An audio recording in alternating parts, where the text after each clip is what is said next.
Can you hear me okay? I'll just bring a mic up here so we can hear me. There we go. You got me? All right. Hey, so we've been doing a couple of things here. We're gonna do a little bit of a switch tonight.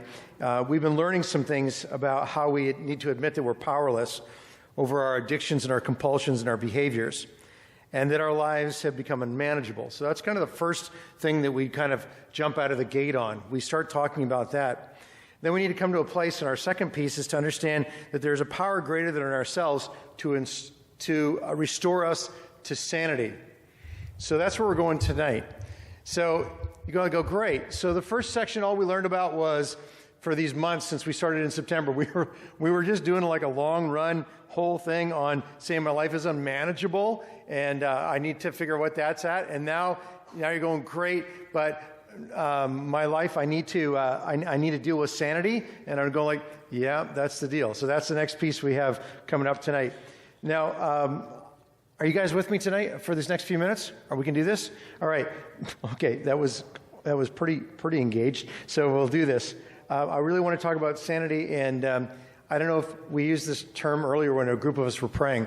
But when life gets out of control, if you ever go like, has anyone ever used the word like it's crazy? Life is just crazy. Anyone ever say that? Yeah. So just turn to somebody and say like it's crazy. Just say that. Crazy. So sometimes when it goes really, really crazy, then we actually say these words like, people say these words, they go like, it's insane. They go like, it's crazy insane. It's like insane. And what it means is it's out of control, right? It means like things are going so out of control, it feels like I have no control. And by the way, some of us are really aware of this. When that feeling comes, it is generated inside our brains. So our brains are like 90% water and the highest electricity in your entire body.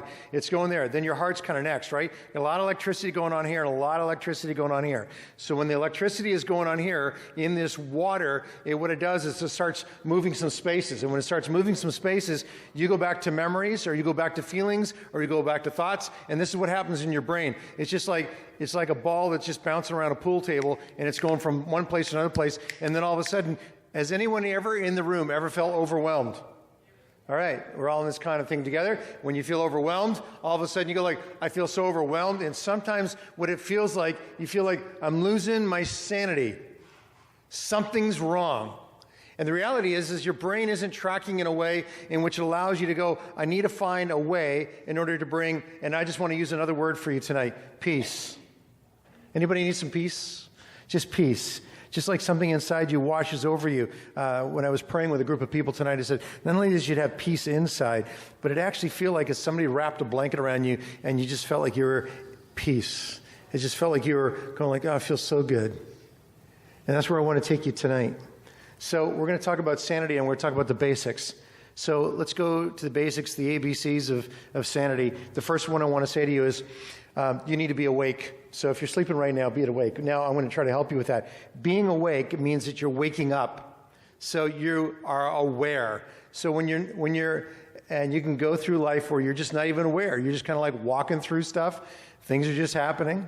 I was with someone the other day in the street, and they were just like, they were walking, and honestly, they were walking and texting and walking and texting, and they came like this close to walking straight into a telephone pole. So he said, oh, hey, don't stop. Don't go into that telephone pole. But they were like totally unaware that there was like a telephone pole in front of them.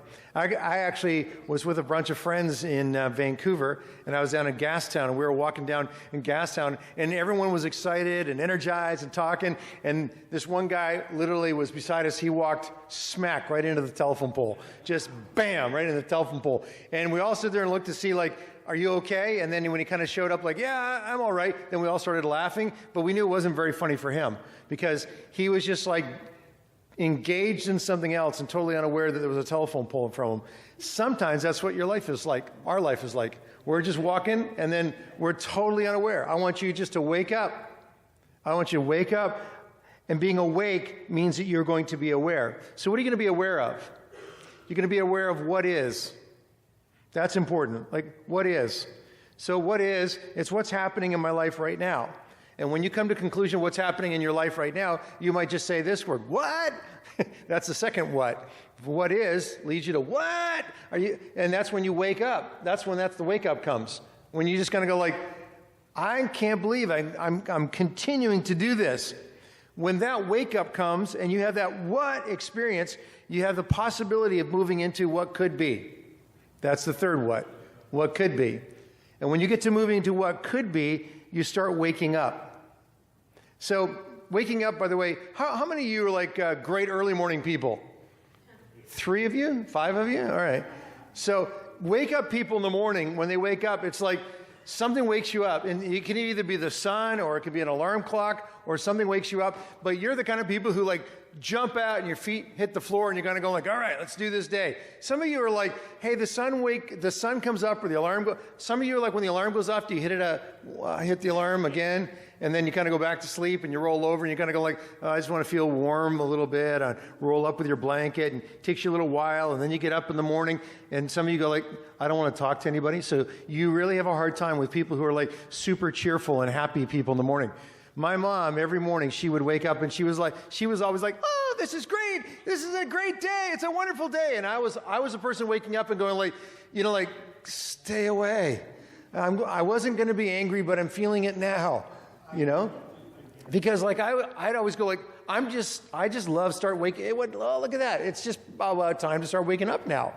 In fact, when I was younger, I was the kind of person to go like, hey, if you have a meeting at 6 o'clock or 11 o'clock at night, I would come to the, 6 o'clock in the morning or the 11 o'clock at night meeting. I'd go to the 11 o'clock meeting anytime. So just invite me to anywhere at 11 o'clock at night. I'd be like, I'm ready to go. But some of you are really 6 o'clock in the morning people. All I'm just saying to you is when you wake up to the possibility of saying what could be, because you start looking at your life and saying, what I'm experiencing is not, I don't want this.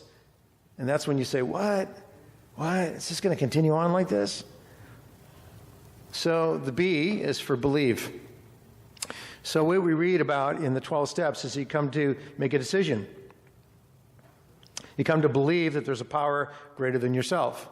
So you've been trying to control it all yourself and do it yourself, and maybe you're awake and you go like, oh, that hurt, and I need to deal with my stuff. But somehow you're trying to deal with yourself. And when you're trying to deal with yourself, you're going to have a continual reckless routine. And so you're going to say, I'm going to deal with this. I'm going to make it right. I'm going to do it this time. This time it's really going to happen in my life. This time I'm really going to change. But you're not extending yourself to the possibility of belief, the belief that there is someone beyond you who's greater and has greater power in this area, someone who actually knows you, created you, someone who understands all the way you work inside. And you have to believe something. You have to believe something like this. It could change. Just turn to someone and say, it could change. It could change. So I don't know what it is. It's a behavior, a habit, it's a relationship, something's going on in your life. You just say, it could change. It can change. And here's another thing to believe. When you come to the place to believe, you say, I believe I need God. That's a phrase, isn't it? I believe I need God. It doesn't even have to sound like so powerful. Just say, I believe I need God. So here's the thing. If you can't get past something in your life and something's happening to you, and you're dealing with your own trauma and your own drama in your life, you need to repeat this often. I believe I need God. I've been trying to do this on myself. These are the ABCs, right? First one is awake. Second one is believe. I believe I need God. C, it's just the ABCs. Here's the C, is current reality. This is the gut check. What's going on in your current reality? Have you ever come to a place where you said this? I can't keep doing this. That's a good sign. This is driving me insane. Actually, we use that word. I need to change. I need to change what's happening. Insanity is doing the same thing over and over again, expecting a different result. So I was with someone this week, and he had made a decision. He'd come to this community, and people in this community showed him great love by hanging out with him every morning for the last 30-plus days. And in that time, they kept on asking him a question. Do you want to deal with the issues in your life? And he was like, yeah, I think I do. I want to, yeah. And then he kept saying, but I can't. It's not going to work. I don't know if I can do it. So I had the privilege of hanging out with him just the other day. And then yesterday, I was asked, and he asked if I would come and just take him and help him to take the last steps up to detox. So that's a crazy road, isn't it? To go up to I'm going to go to this place. Now, he's been there before, by the way. And he said to me, it's not going to work. He said, first thing he said to me is, this is the pathway to hell. And I said, no, you've been on the pathway to hell. This is the pathway to life. I'm going to be your friend and tell you, like, this is the pathway to life. We'll check in with you. We're going to be with you. So when you start going through junk in your life, you sometimes deceive yourself, and you think when you have the chance to even correct what's going on in your life, you'll even choose to say, no, I don't want to go there. So like the last day I was with him, no judgment. I said to him, by the way, are you going to use today? And he looked right at me and he said, yeah. So I didn't say to him like, well, I'm going to stop you, wrestle you to the ground. I prayed for him. I thought, God, help him live. Next day he said, maybe I shouldn't have used yesterday. I said, why is that? He said, because then I would have really felt crappy and I really should have gone to, I really should go to detox. I said, well, you'll get feeling crappy soon enough. That'll start happening for you, right? But his response was, I want to change in my life. Has anyone ever seen the video of a dog, or you've seen a dog that chases its tail? They just chase their tail, chase their tail, chase their tail, chase their tail. Has anyone had a dog that's done that? Chase their tail, chase their tail, chase their tail, chase their tail, chase their tail. You think they'll stop? Do they stop? No, they just keep doing it. They grab they'll actually get down, they'll wrestle their tail to the ground, gnaw on the back of their tail. Like they're going to like tear their tail off, and they go like, oh, yeah, it's like attached to them. And then they go, oh, and then they jump up and they look around like they're totally stunned. And then they think, chase the tail. And they can start chasing the tail. And I'm just telling you that story because in your life, what happens is that's a great definition of insanity. Because you read the words and go like, oh, well, whatever. Just think of a dog chasing its tail. And when you start doing the same thing over and over and over and over again, and I'm going like, dude, the tail is not your lunch. That's not going to feed you. This is not a good thing. But you just keep spinning and spinning and spinning around. And I just think you want you to have that image in your head. What's your current reality? Your current reality. Now, change happens, but transition is a choice. In other words, change can happen, and it just happens. You get sick, something takes place, but transition's a choice. And transition is so important because transition is the marketplace toward transformation. So I'm going to believe that there's a God. I'm going to believe that God revealed himself as Jesus Christ. I'm going to place my faith, my belief in Jesus Christ. I'm going to wake up and think, I can't do it on my own, so maybe God could help me do this. Jesus, could you help me do this? And as you move into that space to do that, it is like this, then there'll be a change that can happen for you. And changes can be really hard, by the way. Changes can be hard. Relationships break up, jobs come to an end, money was there, money's gone. Change is hard. In fact, I was reading a book the other day, and it was just like life is filled with hardship and bitterness. Deal with it. I was like, great. I need this. What is this about, right? But the other response to us is, well, that's a change. Now, when I have the change, I can decide to say, I'm going to walk through this change by myself, or I'm going to ask for transformational help to be there. I'm going to ask for something divine to happen, spiritual to happen. Well, let me go to the D. So, A, B, C, D. This is the basics. Dissatisfaction. So if you ever come to the place where you're dissatisfied, that's a good thing. It's a good thing. In fact, I grew up in a home that was really good. So you can actually add, if you want to be like a spiritual person and get on this front end deal, not only are you dissatisfied, you can have holy dissatisfaction. Like I am so done with this dissatisfaction. And here's it is. It is deep dissatisfaction. When deep dissatisfaction means is saying, I am sick. I am sick of being sick. And so when you get to that place of going like, deep down inside, I'm sick of being sick, then you're going to seek a way out. And what are you going to seek for? Here, we're going to recommend that you seek for health, for healing, and now I'm going to change the H there and call wholeness, that the whole person. So this is another part of insanity and sanity. To move to sanity is to move from chaos to hope. And to move out of insanity to sanity is to begin to be aware of something else going on, that there's a wholeness happening in your body, in your mind, in your spirit. I don't know where you're sick tonight, but something might be sick in you. And you go, my body's sick. You don't have to answer that, but some of you might be dealing with body sickness. Some of you are sick in your mind. It's like a mind sickness. And some of you are sick in your spirit. It's like a soul sickness.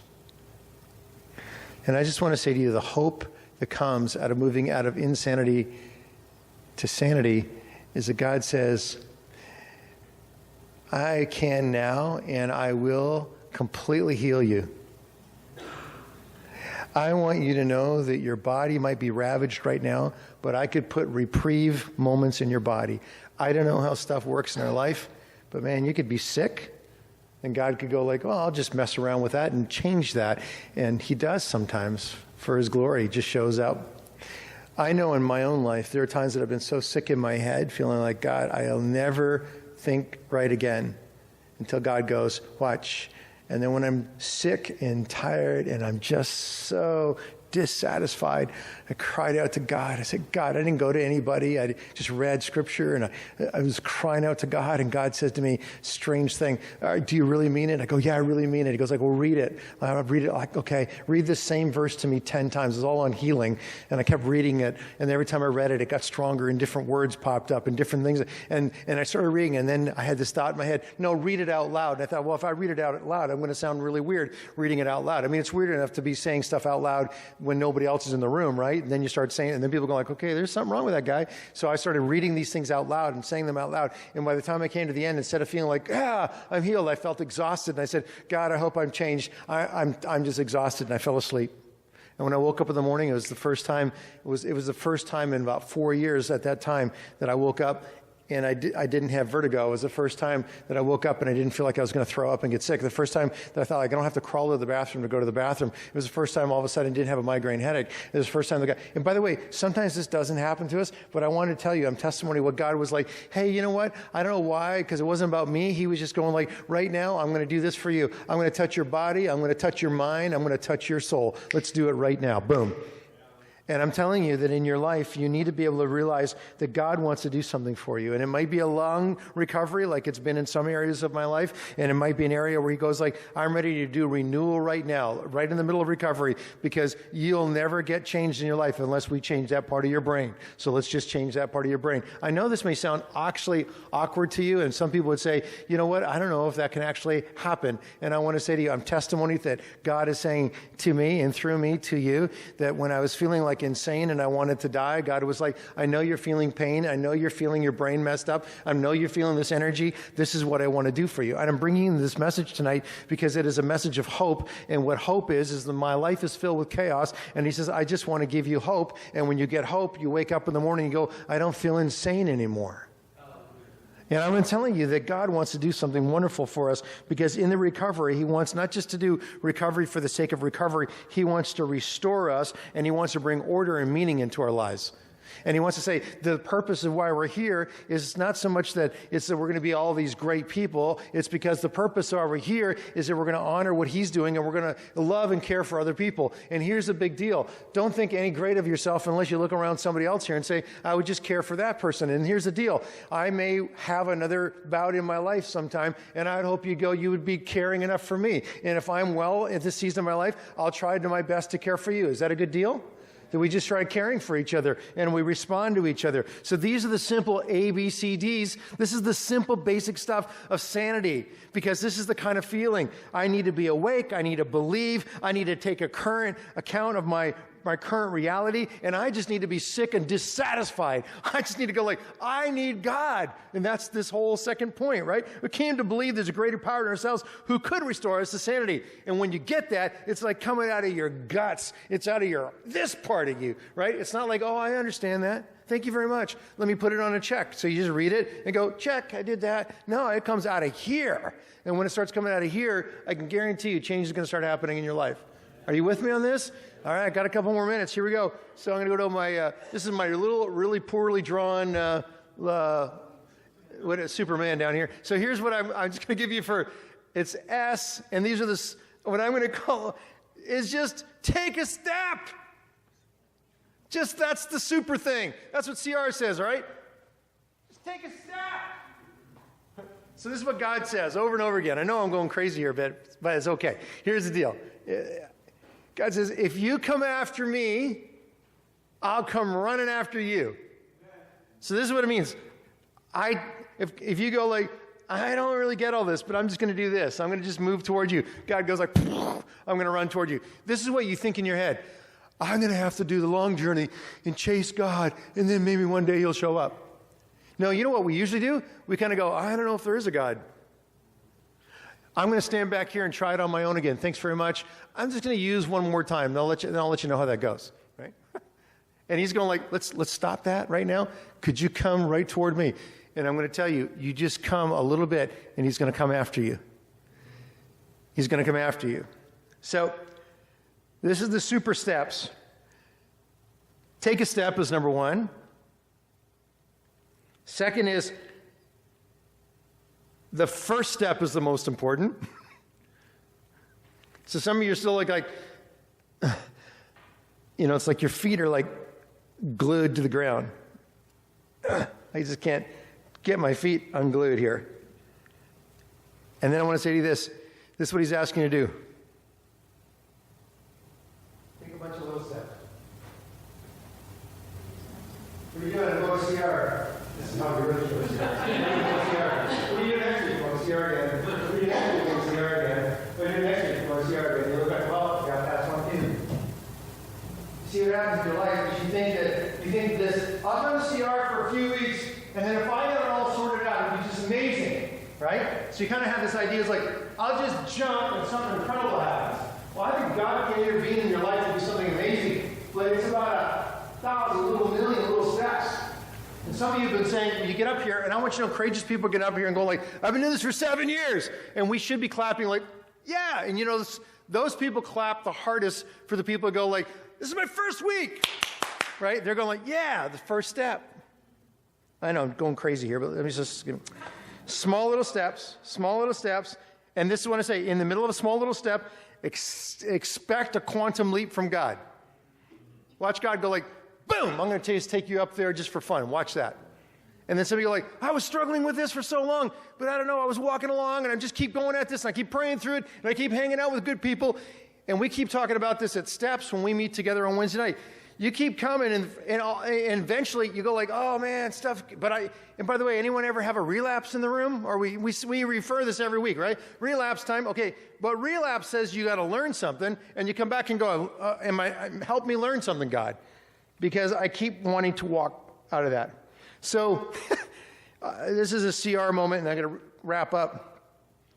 I'm going to just have you fill in the blank. Whatever, however you want to do it. Don't say it out loud, but just step out of your blank, whatever that is.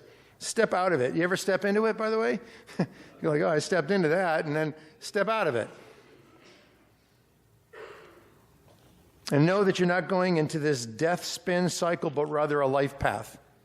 Get out of the death spin cycle. God, help me get out of the death spin cycle. Help me get onto the life path. Face your fear. And when you face your fear comes up to this. I want to fight, I want to flee, I want to run away, or I want to freeze. Pick one of those tonight. If you got fear coming at you, you're going to go like, I want to run away, or I want to fight, or I'm going to freeze. Somewhere when you come and you commit your life to God in this way, it's like one of the guys who wrote about this in the poetry in the Old Testament, in the Psalms, he said, God is our refuge and our strength. He is the ever-present help in my trouble. Therefore, I will not fear. God is my refuge. God is my strength. He's my ever-present help in trouble. Therefore, I'm not going to fear. And then I just go right to the text, and it says, even if the earth gives way, even if everything falls apart from underneath me, even if the mountain fell into the heart of the sea, even if I was experiencing an earthquake, I'm going to have the presence of God. So I don't know where your life is right now, but that could be for you tonight. Psalm 73 says, my mind and my body may grow weak, but God is my strength, and He's all I'll ever need. That's when you get to that point. My body feels weak, my mind feels weak, but God is all I need. So some of you need to grasp onto God tonight in that way. Last few things. Ever feel helpless? Helpless. It's a great line for you. Then let God into your helplessness. God, I don't know what to do. I feel so helpless. God says, that's where I want to come right now. Just come there. I'm helpless, God. That's what I'm just saying. You gotta swallow your pride to get to that moment. And God goes, okay, I'll come there. And what he does is he shows up, not necessarily with the miracle that you think. He shows up with the miracle of presence. He goes, watch. And then he says this, let me show up, and this is what happens. You get overwhelmed with this incredible, deep sense of love and peace. It's just like, and you go, whoa, what was that? And this is what that says to us. You're not alone. And he says, I am a person. I am more than a spirit. And I draw you with me to community.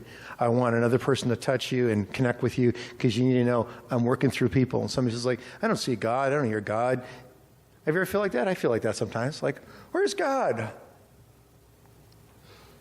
Again, a story of a friend of mine who just said, I don't even know where, God doesn't even talk to me anymore. I don't even know, where is God?